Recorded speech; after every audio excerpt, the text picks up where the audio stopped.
When painting outdoors, it can be very overwhelming to see all these shapes and objects around you. It's usually hard to simplify what you see. However, today I finally found a way on how to do this in an easier way.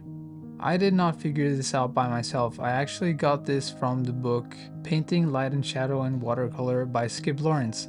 In day 23, I talked about how he says that the light shape and the shadow shape are the most important shapes in the landscape.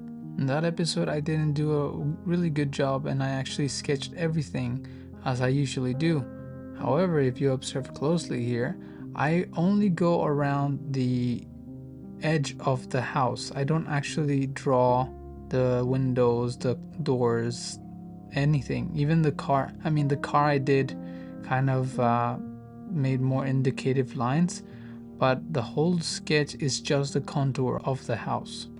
By no means is this a very tight or descriptive sketch, but it is what I needed, and that's the point of this exercise that Skip tries to teach us, that one big connected shape is going to be much better than a ton of small, unrelated and separate shapes. That's how I usually sketch or paint. Everything is a bit kind of scattered and not related to each other. So in this painting, I tried to just pre-mix all my colors and then just start to drop them in, and not really worrying about too much of the things inside, and just try to connect everything as I sketched it in a very non-definitive way, but in a way that I know what is the major shape. And very quickly you'll be able to see that the painting starts coming together in a very, very early stage. And what this does is that your brain doesn't have to process every single thing. It just kind of knows what is going on because everything is related. Everything else that you will add will be inside that shape and it's not going to be outside the shape. And you'll see that I overlay more layers of paint over the ones that I already put, and then I start shaping things within the bigger shape, and that's what gives a little bit more stability to the whole thing.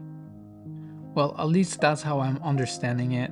I'm not an expert on this, but I'm sure that I'm gonna keep trying this and trying to develop my skill on connecting everything that I see with this approach. I honestly couldn't believe how easy and effortless this felt, so definitely is something that I encourage you to try on your next painting.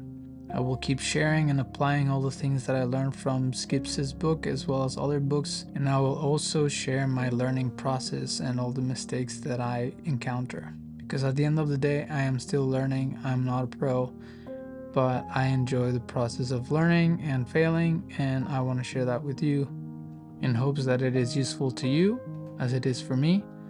If that's something that you'll be interested in, please consider subscribing, and I'll see you on the next one.